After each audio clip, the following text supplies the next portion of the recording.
Hello, hello, Capricorn Collective. Ako po ito, si James. Kamusta po kayong lahat and welcome po sa James Tarot PH. Ito po ang inyong weekly reading for June 15 hanggang 21. Alamin natin naghihintay sa inyo but first, Capricorn, ihanda mo na yung isang tanong para sa ating isang tanong, isang sagot. Kung meron kang pang malakasang one question, hawakan mo yan at sa dulo po atin po yung babasahin by using these cards. Okay? Let's begin. Holy Spirit, Spirit Guides, guide us for today. Inhale and exhale your cards for the week. Nice, nice, nice, nice. Siya nga pala mga mahal kong Capricorn. Thank you po ha sa lahat po ng mga hindi nag-i-skip ng ads, nagla-like, nagko-comment. Malaking tulong po sa akin yan. Every time po na meron tayong libreng reading para sa inyo. Thank you rin po sa ating mga new subscribers. Welcome po sa ating channel. So keep on liking, keep on commenting, and thank you for not skipping the ads. So, in the background of your reading, wow, 9 of Cups. Alam mo na Capricorn, kapag lumalabas to, malaki tong indikasyon na panahon na para mag-wish ka. So go on, pumikit ka na ngayon at mag-wish ka na dyan. Okay? So, si 9 of Cups in your background, tinatawag ka Capricorn ng yung spirit guides na i-align ang sarili mo patungo sa wish mo. Halimbawa, balak mong makapunta sa New Zealand. Ang tanong, naghahanap ka ba ng agency? Nagtatanong-tanong ka ba ng mga possible jobs doon?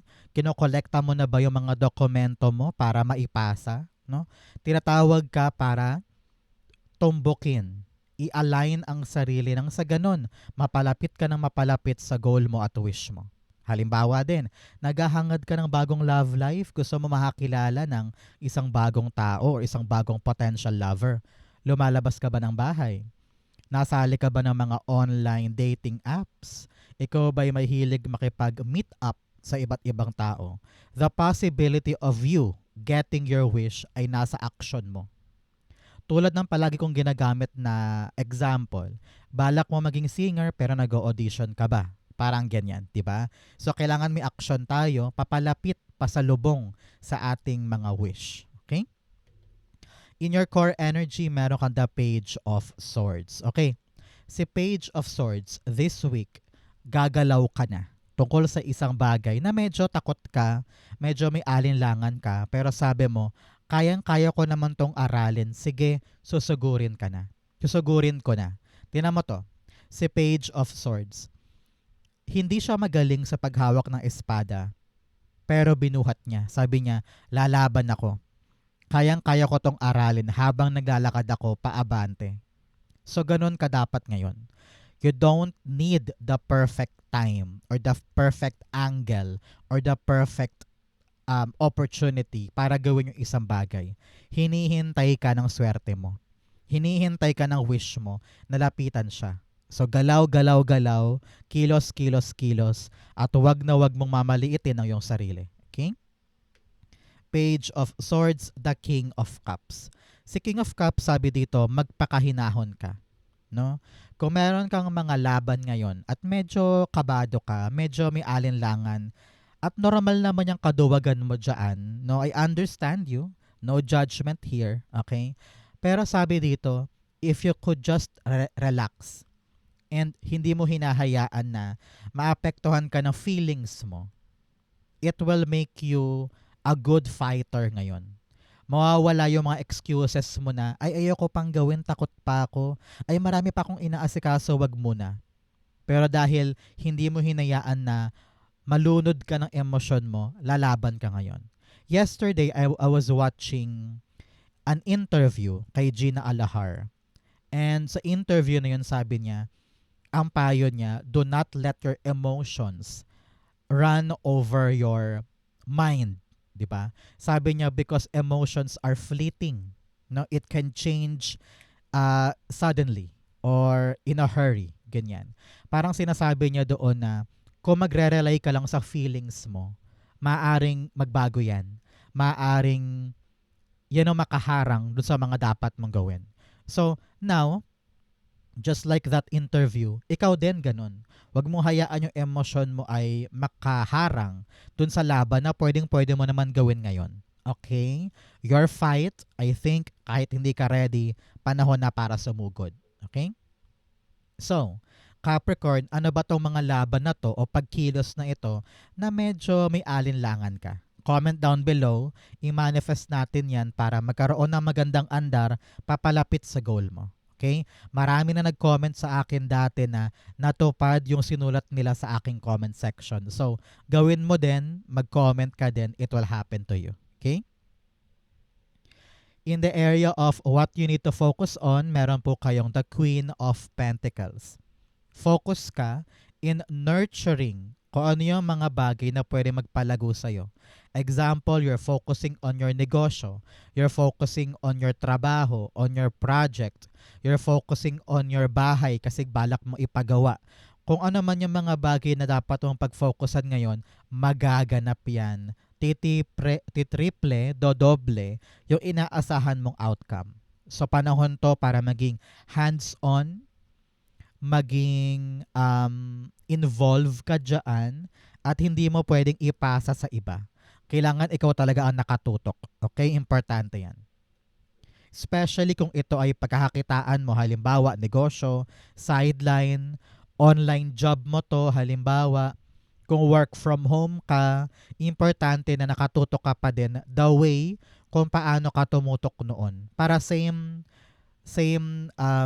consistency ka para dito. Okay? Queen of Pentacles, the Nine of Wands. Sabi dito, alam ng yung spirit guides kung gaano ka kapagod sa isang bagay. Parang paulit-ulit-ulit ka na nagka-try pero paulit-ulit din nag-fail. Kung ito man tungkol sa kapirahan or sa iyong career, kita ko dito na parang sabi mo, pagod na ako, ano ba yan? Paulit-ulit na ako dito, hindi ko na ata kaya. Pero sabi dito, ikaw lang daw ang may kakayanan para mapaikot to at alagaan to eh. Parang nakadestined sa'yo to eh. Kaya kahit pagod, kahit parang gusto mo nang sumuko, sabi dito, wag. May chance ka pa para mapabuti yung kapirahan mo. May chance ka pa para mapalago yung negosyo na yan. May chance ka pa para maipon yung dapat ipunin mo. Huwag kang bibitaw because you have the power para palaguin yan ngayon. Okay? So mga Capricorn, ano ba yung birth month mo? Ikaw ba December Capricorn or January Capricorn?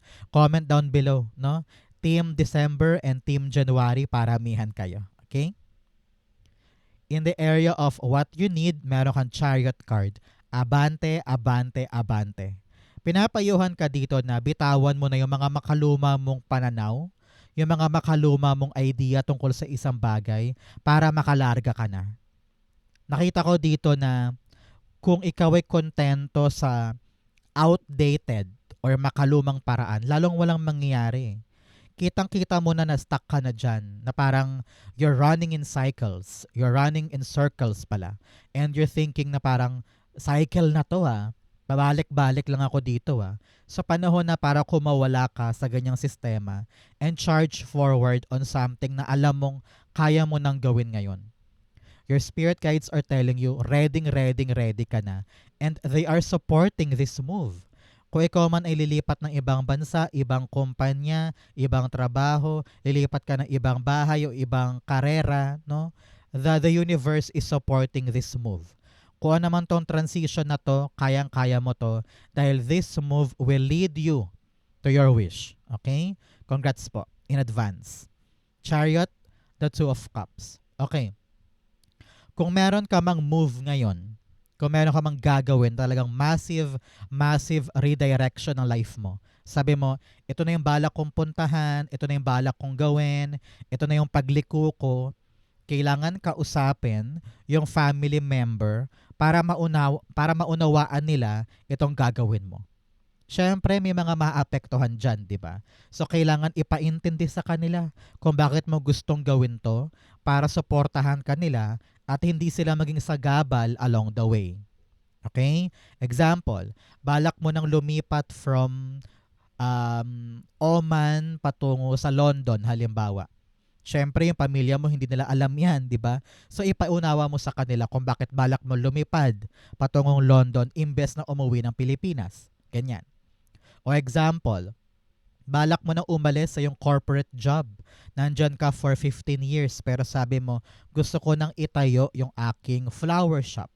Siyempre yung family mo, kailangan nilang maintindihan itong move na ito para magabayan kanila at masuportahan kanila. No? Kung meron man po sa inyo ay kailangan kausapin daw, very specific, yung isang HR or tsagain mo daw kausapin yung dapat kausapin tungkol sa isang interview, sa isang visa, sa isang approval site, parang ganyan. Kailangan daw ma-master mo ngayon, Capricorn, yung galing sa pakikipag-usap para makombinse sila, para makapasok ka, makalarga ka doon. Okay? Ang bala mo ngayon, communication and fighting spirit to charge forward. Okay? Pag yung combo na yan ginawa mo, nako, successful ka this time. In the area of what's affecting your current energy, meron kang the Four of Wands. Si Four of Wands, ramdam ko dito talagang meron kang milestone na gustong puntahan. Ano ba yung milestone? Last time may nagtanong sa akin, ano po ba yung milestone? Yun yung mga goals na talaga namang balak mong abutin. Halimbawa, makabili ng bahay, kotse, makatapos sa college yung mga anak, makapunta abroad, mabayaran yung utang. Yun yung mga goal na parang ang hirap-hirap abutin or kailangan talagang pagtiyagaan. Pero ngayon, dahil nasa isip mo yan, nasa puso mo yan, lalaban ka na ngayon. No? Kung ano man yung milestone na balak mong abutin ngayon, you will fight for this. And sabi ko nga, kalmahan mo lang, huwag kang papapressure, huwag kang magmamadali, huwag kang maiirita, daanan mo yung dapat daanan para matumbok ito. And soon, you will celebrate kung ano man tong milestone na ito. Halimbawa, makapasa sa exam, makapasok sa gantong kumpanya, maaprubahan sa isang bagay, no? Lakarin mo, pagtiyagaan mo, at wag na wag iinit ang ulo. Okay? Four of Wands, the Six of Pentacles. Wow, wow, wow, wow. This is all about you giving your effort. No? Mini-mirror ng effort mo yung kapalit na reward. Halimbawa, tinatamad ka ngayon asikasuhin yung papeles, ay nako, tatama rin din sa'yo yung swerte. Pero kung masipag ka ngayon at talaga namang nakafocus ka sa goal mo, ginagawa mo ang lahat para lang makuha siya, ibibigay sa'yo. Okay? It's all about equal give and take. Kung ano yung binigay mo, magiging salamin yan kung ano yung reward na tatapon sa'yo pabalik. Okay? Kaya kung tamad, kung takot, nako, magiging tamad din at takot din sa'yo yung reward. Parang ganyan. So, give it your all. Kilalanin mo kung anong dapat mong unahin, kung anong dapat mo munang isakripisyo, kung anong dapat mong bitawan para makatumbok ka, makadiretso ka sa goal na ito. Okay? It's all about eyes on the prize, eyes on the target. Gawin mo lang yung tama, ibibigay sa'yo yung karapat-dapat. In your future, meron kang the Tower card. Ang tabayanan mo, mga 16 days, 16 weeks, or 16 months after watching this video, things will change. Okay? Bagong routine, bagong galawan, bagong trabaho, bagong pakikisama, mga bagong tao. Nakita ko talaga dito na magbabago yung mga mangyayari para sa'yo. And this is something for the better. This change needs to happen para maabot to. Para marating yung wish mo. Siyempre kung walang magbabago, paano ka makakatungo doon sa gusto mo, di ba? So, sabi dito, embrace change. Especially kung meron kang lalayuan, meron kang pupuntahan na bago, no? Kailangan talaga ready kang tanggapin yung mga pagbabagong dala nito. Halimbawa, balak mo ng mag-iba ng job, halimbawa yung nakuha mo ay night shift, talagang nagbago yung schedule. So, yakapin mo yung pagbabagong yon kasi kailangan yon sa bagong tagumpay ngayon. O kaya, balak mo na mag-abroad, syempre magbabago ang lahat. Malayo ka sa pamilya mo, yung Araw at gabi, magkaiba sa inyo, 'di ba? So those are sacrifices and changes that you need to understand na kailangan kong pasukin para pagtawid ko diyan, makarating ako dito. Okay? Importante 'yan. Tower card, the Knight of Pentacles. Yes, the plan is working. Kung ano man yung mga nilatag mo na plano, na sabi mo, gagawin ko to pa isa-isa, dahan-dahan ka lang ha, wag mong mamadaliin. Nakita ko dito, unti-unti na magbabago ang lahat sa'yo. Yung kaperahan, yung ipon, yung lifestyle, yung schedule, yung mga kasama araw-araw, yung routine sa trabaho, lahat yan unti-unti domino effect nagbabago. At hindi ito para sa bad ha, nagbabago to for your good. Kasi nga, nag-e-evolve ka na, nag improve na yung buhay ni Capricorn. So talagang normal, nagbabago ang paligid. Ang maganda dito, umaayon sa plano yung mga pagbabago. Congratulations. In your challenge, meron kang Page of Wands. Sabi dito, medyo duwag kang yakapin yung isang bagay, okay? Parang kitang-kita mo na parang, uy, parang okay to. Parang maganda to, pero ay, ayoko, nakakatakot. Marami daw kailangang papeles. Ay, baka hindi ako makapasa. Ay, baka mahirap. Ay, baka malayo. No? So, panahon to for you to change that mindset. And try mo lang. Subukan mo lang. This is the time for you to be experimental, to be explorer, maging go-getter, no? Kung wala kang kahandaan na yakapin yung mga bagong adventure, mga bagong journey, walang mangyayari. Papalayo ng papalayo sa'yo yung wish mo kung takot kang sumubok ngayon. Okay? Page of Wands, the Four of Wands. Meron kang 4-4 here. Talaga namang angel number po yan of protection. No?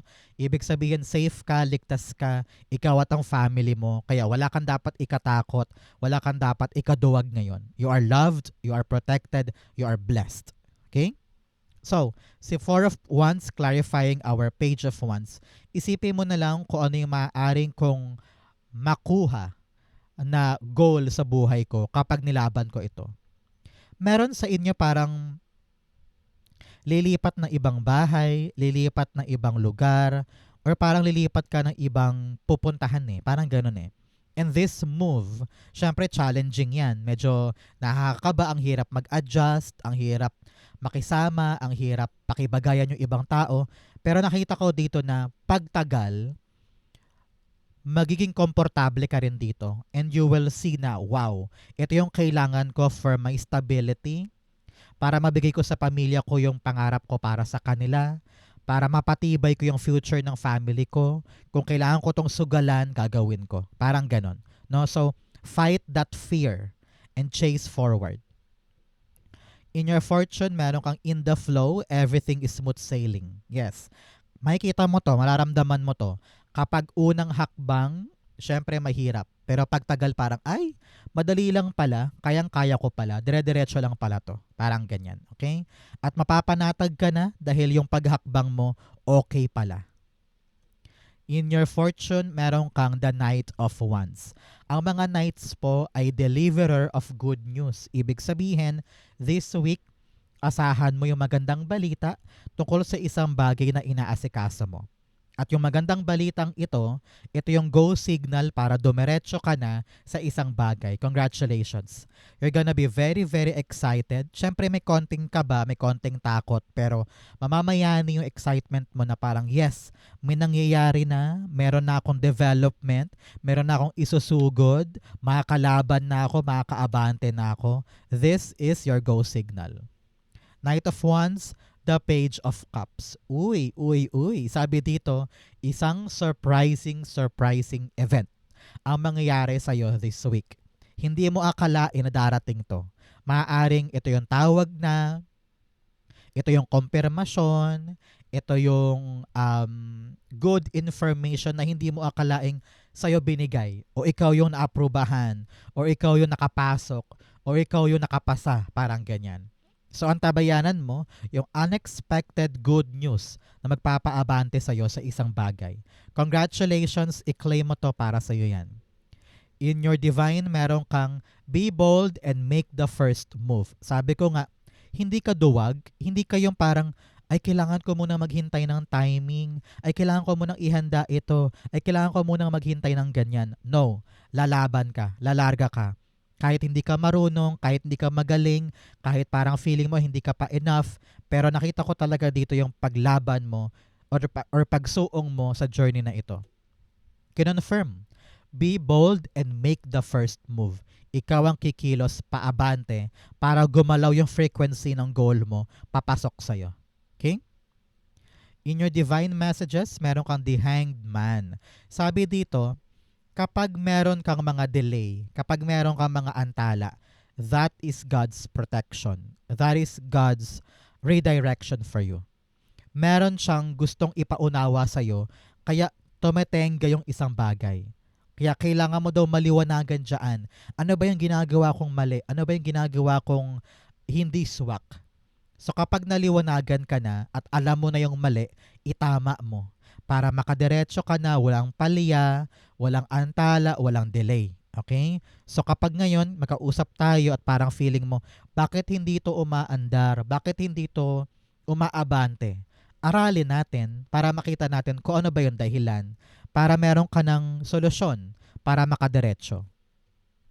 The Hanged Man, the Ace of Wands. Yes, utak, utak, utak ang pairalin. This time, kapag naintindihan mo na yung sitwasyon, makakaisip ka na ng, aha, alam ko na gagawin ko. Aha, alam ko na para hindi na ako madelay. Aha, alam ko na para hindi na ako stuck dito. No? That enlightenment will push you forward. Be confident, no? Kapag naisip mo na yung right solution, pag naisip mo na yung right move, panindigan mo yan. Maging matapang ka na ilaban yung plano, yung idea para makawala ka na sa stuck energy na ito. Kayang-kaya mo yan. Okay? Outcome mo to, bigyan mo na kita ng fortune cards. You have feather. Someone you know is undependable and insincere. Meron ka daw kakilala na medyo hindi mo pagkakatiwalaan, hindi maaasahan, kaya kailangan talaga ikaw ang punong abala. Hindi mo pwedeng iasa ko kani-kanino. You also have unicorn. Use your intuition to make beneficial change. Alam mo sa puso mo kung ano yung gusto mo, kung ano yung ayaw mo, kung ano yung pwede sa hindi, kung ano yung kutob mo, panigan mo yan. Dadalhin ka niyan sa tamang direksyon. Okay? You also have box. You will receive a gift. Wow! Sabi ko nga, merong unexpected na bagay or pangyayari ngayon. Maaring regalo ito or text, email, or chat na talaga namang sa'yo ibibigay, sa'yo ipagkakaloob. Ikaw yung chosen one. Ikaw yung swerte ngayon para makatanggap na yan. Congratulations sa pagtanggap mo na ito. I-claim mo yan.